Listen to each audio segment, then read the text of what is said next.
এই যে কীর্তনটা আমরা বর্তমান জামানায় প্রকৃত কীর্তনটাকে ভুলতে বসে। এই যে কীর্তনটা আমরা আস্বাদন করছি, কীর্তনটা সৃষ্টি 800 বছর আগে কবি জয়দেবের হাতে।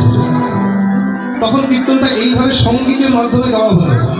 তখন ভাগবতীয় কায়দায় ওই ব্যাসাসনে বসে কীর্তনটা পাঠকরা গাইত।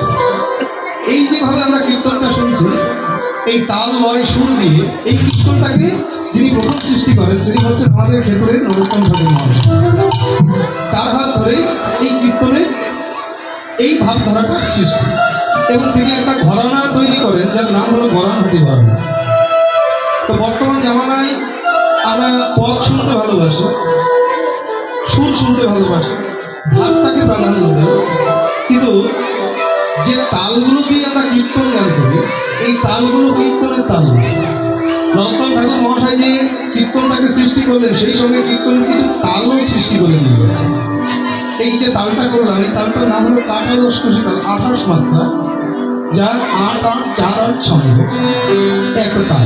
আমরা অত তাল বোঝার দরকার নেই, কিন্তু ভাবটাকে প্রাধান্য দিয়ে যদি একটু শুনি তাহলে কীর্তনটা একটু শ্রদ্ধা জানানো হয়। আবার যারা এই তালগুলোকে সৃষ্টি করে দিয়ে গেছেন পক্ষান্তরে তাদেরও একটু শ্রদ্ধা নিবেদন করা হয়। আর বর্তমান জামানায় বললাম না যে কীর্তনটা হয়ে গেছে ইউটিউব থেকে কীর্তন, তো আমরা তো এই তালগুলোকে শুনতে খুব একটা অভ্যস্ত নয়, যে কারণে কীর্তনিয়ারা এমন হয়ে গেছে ওই কোনো রকম ইউটিউব থেকে গিয়ে কীর্তন শিখে আসলে দাঁড়িয়ে কীর্তন গাইছে। কিন্তু যদি প্রকৃত গুরুর কাছে গিয়ে যে কীর্তন শিখেছে এই তালগুলো শুনলে আমরা বুঝতে পারবো যে গুরুর কাছে গিয়ে যে কীর্তন শিখেছে আর কেউ শুনে শুনে কীর্তনটা শিখেছে। তো যাও, কীর্তনটা বাঁচিয়ে রাখার দায়িত্বটা আপনাদের, আপনারাই ভক্ত, আপনারাই পারেন এই কীর্তনটাকে ধরে রাখতে। কেননা এখন থেকেই যদি আমরা এগুলো খেলায় চলে যাই তাহলে পরবর্তী প্রজন্ম তারা তো এর থেকে আরও কঠিনতম অবস্থায় চলে যাবে, তখন আর কীর্তনের জায়গায় থাকবে। তো যাই হোক, এই যে আমি দেখলাম সোনার সঙ্গে সোনারও বরণ সোনারও গৌর নদীয়ার পথে চলে। হ্যাঁ রে ও দিদি, সোনার সঙ্গে গৌরের তুলনা কেন হয় না? ও মায়েরা, আমার গৌর হলো লাখো মানু কাঞ্চন, সোনা হলো একটা কঠিন ধাতু। ও মায়েরা, সোনা কঠিন ধাতু না? সোনা হলো একটা কঠিন ধাতু। যদি এখানে এক ভরি এখানে এক ভরি দু ভরি ওজনে দুটো দুল কানে ঝুলিয়ে রাখে কত সময় তার কানটা ভালো থাকে, একসময় দেখা গেল কানটাই ছিঁড়ে যায়। তো এ জগতের সোনা যত মূল্যবানই হোক না কেন অধিক পরিমাণে অঙ্গে ধারণ করলে তার অঙ্গটা কেটে যায়।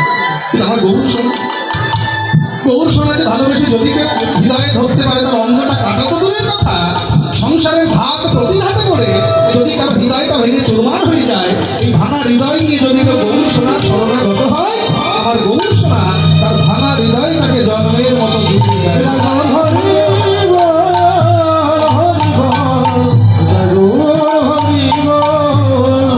শুধু তাই নয়, ও মায়েরা, বর্তমানে সোনার ভরি কত? 70-80 হাজার। হ্যাঁ, 1,20,000, 1,20,000 টাকা কেজি। কি 1,20,000 টাকা কেজি?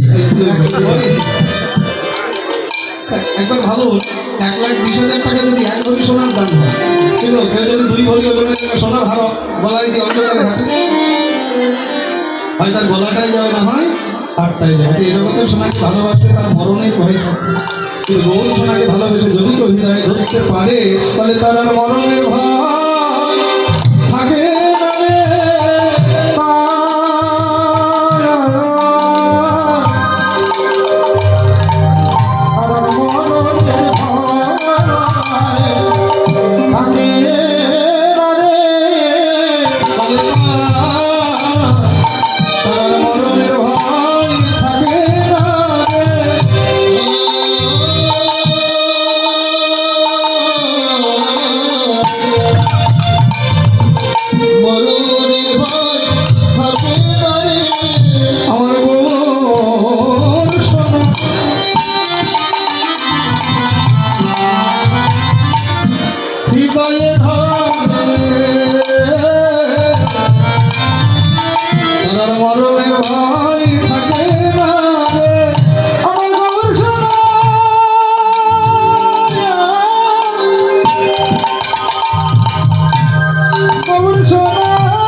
সোনাকে 100 বার আগুনে পোড়ালে বলা হয় শতবার সোনা, 1000 বার আগুনে পোড়ালে বলা হয় সহস্রবার সোনা।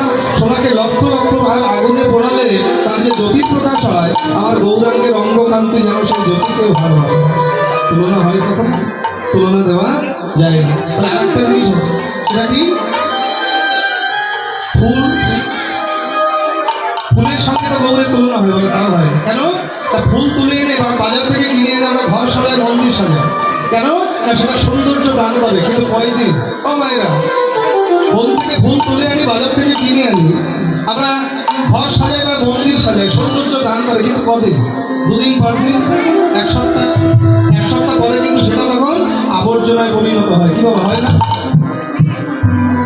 কিন্তু গৌর কুসুমের সৌন্দর্য কখনো মলিন হয় না। তার প্রমাণটা দেখুন, এই যে হরি কথা আপনারা শুনছেন, আজকে 3-4 দিন ধরে এখানে শুনছেন, আজকে সকাল থেকে অষ্টকালীন শুনছেন, হয়তো গতকাল পাশে কোথাও শুনেছেন, আবার আগামীকাল পাশে কোথাও শুনবেন। এই যে এত হরি কথা, একই কথা এতবার শুনছেন, আচ্ছা বলুন তো, এই শুনতে শুনতে কখনো এমন মনে হয় অনেক শুনেছে আর শুনতে ভালো লাগে না? কি বাবা মনে হয়? এটাই হলো গৌর কুসুমের সৌন্দর্য। এই জগতে যত প্রেমের কথা হোক, যত ভালোবাসার কথা হোক, এক কথা 1 থেকে 10 বার শুনলে তাতে আর কোনো আগ্রহ থাকে না। কিন্তু গৌর কথা, হরি কথা, একমাত্র কথা, যে কথা শুনলে জীবের পিপাসা বাড়াই ছাড়া কখনো কমে না। আর একটা জিনিস হচ্ছে কি, আকাশের চাঁদ ওই চাঁদের সঙ্গে তুলনা হয়। কেন? তা চাঁদ, কবি সাহিত্যিক যারা সুন্দর বস্তুর উপমা দিতে কি বারবার চাঁদকেই তুলে দিয়েছে। কাউকে যদি বলা হয় তুমি খুব সুন্দর, এটা না বলে যদি বলা হয় তুমি যেন চাঁদের মতো সুন্দর, তোমার বদনটা যেন চন্দ্র বদন, তাহলে সৌন্দর্যের প্রকাশটা পূর্ণতা হয়। সেই চাঁদের সঙ্গে তো গৌরীর তুলনা হয়? তাহলে না হয়। কেন? চাঁদ যত সুন্দরই হোক না কেন, তার তো পক্ষ আছে। কি বাবা, আছে না? মায়েরা, চাঁদের পক্ষ কয়টা? 7টা। আপনারা বলেন চাঁদের কয়টা পক্ষ? 7টি। তাও জানো না? বাবারা কি বলেন, কয়টা পক্ষ চাঁদের? 2টো। একটা হলো শুক্লপক্ষ আর একটা শনির পক্ষ, কৃষ্ণপক্ষ। চাঁদ শুধুমাত্র আমরা শুক্লপক্ষে দেখতে পাই, কৃষ্ণপক্ষে কখনো চাঁদ দেখা যায় না। অমাবস্যার দিনে চাঁদ দেখা দাও বলে যদি কেউ প্রাণ ত্যাগ করে, তবুও কি চাঁদের দেখা পাবে? কিন্তু আমার গৌর চাঁদের কোনো পক্ষাপক্ষ নেই। একবার যদি কেউ আকুল প্রাণে ডাকতে পারে, তার অমাবস্যা লাগে না, পূর্ণিমা লাগে না। শুধু তাই নয়, জনজাগতিক জগতের চাঁদ আকাশে উদিত হয়, শুধুমাত্র আমাদের বাইরের অংশটা আলোকিত করতে পারে। 3টি জায়গায় কখনো চাঁদের আলো প্রবেশ করতে পারে না। কোথায়? একটা গহন বনে, একটা ঘরের কোণে, আর একটা হলো ভক্তের মনে। কিন্তু আমার গৌর চাঁদ একবার যদি কোনো ভক্ত হা গৌর কৃপা করো বলে নয়ন জলে ডাকতে পারে, সঙ্গে সঙ্গে তাহলে তার কোণে বনে মনে উদয় হয় রে, তার কোণে বনে মনে উদয় হয় রে, তার কোণে বনে মনে উদয় হয় রে, কোণে বনে মনে উদয় হয় রে। একবার যেটাকে তার কোণে বনে মনে উদয় হয় রে, একবার যেটাকে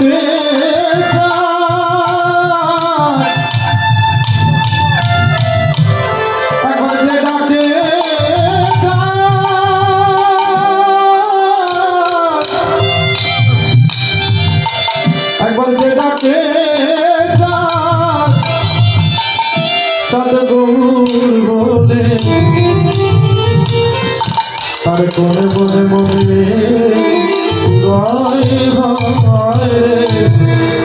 গৌরাঙ্গ রূপ দেখতে গেলে হেন তেন ভাগ্যে হয়তো মনুষ্যকুলে জন্ম নিয়েছি, ভক্তি বিশ্বাস অর্জন করে ভক্তির দানিটা ওই চরণে অর্পণ করে। সেই ভক্তি বিশ্বাস যদি না থাকে, মনুষ্যকুলে জন্ম নিয়েছি ভক্তি আর বিশ্বাস অর্জন করে ভক্তির ডালিটা গৌরচন্দ্র চরণে অর্পণ করে, কিন্তু সেই বিশ্বাস আর ভক্তি কোথায় হবে? এই যে ভক্তি বিশ্বাস কাকে বলে দেখুন, একটু না বলে হচ্ছে না। কুন্তী দেবী একদিন তার পঞ্চপাণ্ডবকে একত্রিত করে বসিয়ে খেতে দিচ্ছে। সবার শুরুতে বসেছে ভীম। কুন্তী যখনই ভীমকে খেতে দিতে গেল, ভীম মায়ের হাতটাকে চেপে ধরলেন, মা আজকে খেতে বসে তোমার সঙ্গে মিথ্যা বলবো, ছোটকাল থেকে আজ অবধি তোমার হাতে খেয়ে আমার কখনো পেট ভরল। তা আজকে বাসনা করেছি, তুমি যা রান্না করেছো আগে আমাকে দেবে, আমি খাবার পরে যদি কিছু অবশিষ্ট থাকে তুমি সেগুলোই আমার আর চার ভাই দেবে। কুন্তী দেবী ডেকে বললেন, ছি ছি ছি, ছি ভীম ছি, তুই পারলি আমার কথা বলতে? আরে ভীম, আমি তোদের মা, তুই ভাবলি কি করে আমি একটা ছেলেকে খেতে দেওয়ার চারজনকে অভুক্ত রাখবো? ভীম রে, সারা জীবন শুধু খেতেই শিখেছিস, খাওয়া ছাড়া জগতে আর কিছু শিখতে পারিসনি। সঙ্গে সঙ্গে ভীম থালায় হাতটা ধুয়ে উঠে যাচ্ছে। কুন্তী দেবী রেখে বলে, কি ভীম উঠছিস? বলে, মা যান খাবো না, তুমি আমায় বললে না আমি শুধু খেতেই শিখেছি, তার তোমার সামনে দাঁড়িয়ে কথা দিচ্ছে, তুমি বলো আমার কাছে কি চাই, তুমি যা চাইবে আমি তাই তোমায় এনে দেবো। কথাটা শুনে কুন্তী দেবী মনে মনে হাসতে বলছে, ভীম রে, তাই অনেক শক্তি তো, তাই বড় অহংকার হয়ে গেছে। আরে ভীম, আমিও তোর মা, যদি চাই তুই দিতে পারবি না। বলে, কি হলো বলছো না কেন? বলে, বাবা পারবি না শুধু শুধু বলিস না। বলে, মা যদি না দিতে পারি আমি কথা দিলাম এই বদন আজ থেকে আর কোনোদিন তোমাকে দেখাবো না। কথাটা শুনে কুন্তী দেবী আর থাকতে পারলেন না। সঙ্গে সঙ্গে ডেকে বলেন, বাবা ভীম যদি দিতেই চাস, ধনজন ঐশ্বর্য নয়, যদি পারিস এই মুহূর্তে আমাকে কৃষ্ণ এনে দেখা, কৃষ্ণ এনে দেখা। আচ্ছা, এত কিছু থাকতে কৃষ্ণের কথাটা কেন বললেন? কেননা কিছুক্ষণ আগেই কথা কৃষ্ণ কুন্তীর কাছে এসে ডেকে বললেন, পিসিমা অনেকদিন হলো রাজ্য ছেড়ে এসেছি, রাজ্যে অনেক কাজ পড়ে গেছে, এবার আমায় বিদায় দাও, আমি যাই। কুন্তী দেবী ডেকে বলছে, বাবা কৃষ্ণ, তোমার ভাষাই প্রকাশ পাচ্ছে তুমি গেলে তো রানী। কৃষ্ণ ডেকে বললেন, পিসিমা তুমি কি করে বুঝলে? আরে কৃষ্ণ, তোমাকে আর কেউ না চেনে আমি তো চিনি। এতদিন আমার পঞ্চ পাণ্ডব পথের কাঙাল ছিল, ভিখারি ছিল, তুমি ভগবান পাশে ছিলে, আর তারা রাজ ঐশ্বর্য ফিরে পেয়েছে, ঐশ্বর্য চিন্তায় কৃষ্ণ চরণ ভুলে যাবে, তাই সকাল সকাল চলে যেতে চাইছে। কৃষ্ণ ডেকে বললেন, কৃষ্ণ তুমি আমাকে চিন। আরে কৃষ্ণ, দেখে তো সবাই, কিন্তু জগতে চেনে কজন? দেখেছিল মাতা যশোমতী, সে কি তোমায় চিনতে পেরেছে? সে কি তোমায় চিনতে পেরেছে? সে যদি তোমায় চিনত তাহলে কি কখনো ওই গরু বাঁধা দড়ি দিয়ে তোমার কোমর অঙ্কে নিষ্ঠুর পাষাণের মতো করে বাঁধতে?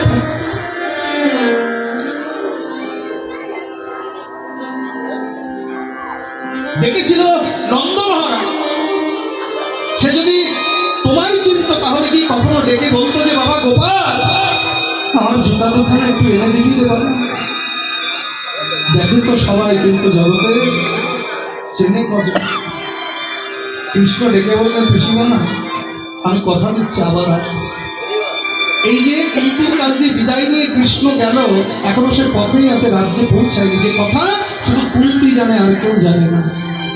তাই তো ভীমকে ডেকে বললেন, বাবা ভীম যদি দিতেই চাস এই মুহূর্তে আমাকে কৃষ্ণ এনে দেয়।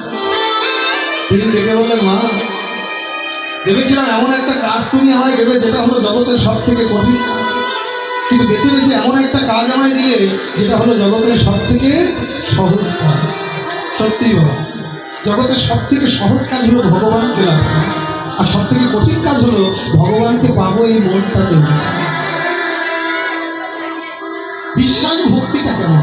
ও মেয়েরা, ভীম কি করেছিল জানে? তার মায়ের চরণে প্রণাম করে তার ওই যে 80-50 গদা, সেই গদাটাকে ঘোরাতে ঘোরাতে ঘোরাতে ঘোরাতে আকাশ পথে ছুড়ে দিয়ে সেই গদার নিচে নিজের মাথাটাকে পেতে দিয়ে নয়ন জলে ডাকছে, হে কৃষ্ণ কৃষ্ণ করুণা সিন্ধু একবার করুণা করো, একবার করুণা করো, আমি তো তোমার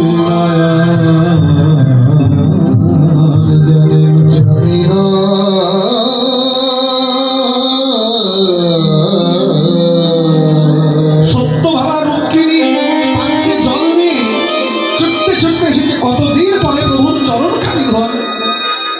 এমন সময় ভগবান ডেকে বললেন, দাঁড়াও রক্ষী, দাঁড়াও সত্য ভাব, আর চরণ ধরাতে হবে না, আমায় যে এক্ষুনি আবার ফিরে যেতে হবে হস্তিনাপুরে। কি বলছো প্রভু? এই যে কতদিন পরে এলে। বলে, তোমরা জানো না দ্বিতীয় পাণ্ডব ধীর, সে যে তার 80 মণ ওজনের গদার নিচে নিজের মাথাটাকে পেতে দিয়ে নয়নের জলে কৃষ্ণ কৃষ্ণ বলে আমারই ডাকছে। ভক্ত যদি নয়ন জলে ডাকে, আমি কি সেই ডাকে সারা না দিয়ে থাকবো? ভগবান ছুটে এসে গদাটাকে হাত দিয়ে ধরে বললেন, দাঁড়াও, এমন করে নিজেকে শেষ করে দিল। তুমি কি জানো না, আজ ভক্ত আছে বলেই তো আমি ভগবান। ভক্ত আমার মাতা পিতা, ভক্ত আমার গুরু, তাই তো ভক্ত কৃপা করে নাম রেখেছে বাঞ্ছা করে। ভক্তের হাতে প্রেমের ডুরি, ভক্ত যেদিক ঘোরায় আমি ভগবান সেই দিক ঘুরি। ভক্ত যেদিন খাওয়ায় আমি সেদিন খাই, ভক্ত যেদিন না খাওয়ায় আমি ভগবান উপবাসী। ভীম মাটির থেকে উঠে মায়ের কাছে এসে বললেন, মা তুমি না কৃষ্ণ দেখতে চেয়েছি, চেয়ে দেখো আমি তোমার কৃষ্ণ এনেছি। কুন্তি দেবী নয়নের জলে কেঁদে বললেন, বাবা ভীম রে, এতদিন ভাবতাম তুই শুধু খেতেই শিখেছিস, কিন্তু আজ জানলাম প্রত্যেকটা মানুষের সব থেকে বড় অর্জন কৃষ্ণ প্রেম, ভক্তি, বিশ্বাস, সেটাকেই তুই অর্জন করেছিস। বড় স্বাদ হচ্ছে মনে যদি তোর মতো ভক্তের একটু চরণ ধুলি মাথায় নিতে পারত। কিন্তু মা হয়ে সন্তানের চরণ ধুলি মারলে তাতে যদি সন্তানের কোনো অপরিলাভ হয়। মহাজন লীলার পাশে দাঁড়িয়ে বললেন, মা গো তুমি তো মারতে পারলে না, কিন্তু আজ এই ভক্তের বাজারে আমি এসেছি বড় বাসনা করে একটা শুকনো কাঠ। একটা শুকনো কাঠ যদি সাগরের জলে ভাসিয়ে দেওয়া হয়, সেই কাঠটা ভেসেই যায়, ডুবতে পারে। ডোবে কখন? ভাসতে ভাসতে ভাসতে ভাসতে ওই কাঠের গায়ে যদি কাদামাটি লেগে যায়, কাঠটা সাগরের জলে বেরিয়ে যায়। ভক্তগণ, আজ তোমাদের চরণ ধুলি রূপে একটু মাটি যদি এই অভাগার অঙ্কে দাও, ওই চরণ ধুলি মাথায় নিয়ে আমিও যেন তোমাদের মতো করে গৌর বলে, কৃষ্ণ বলে থাকবো। তাই একবার দাও দাও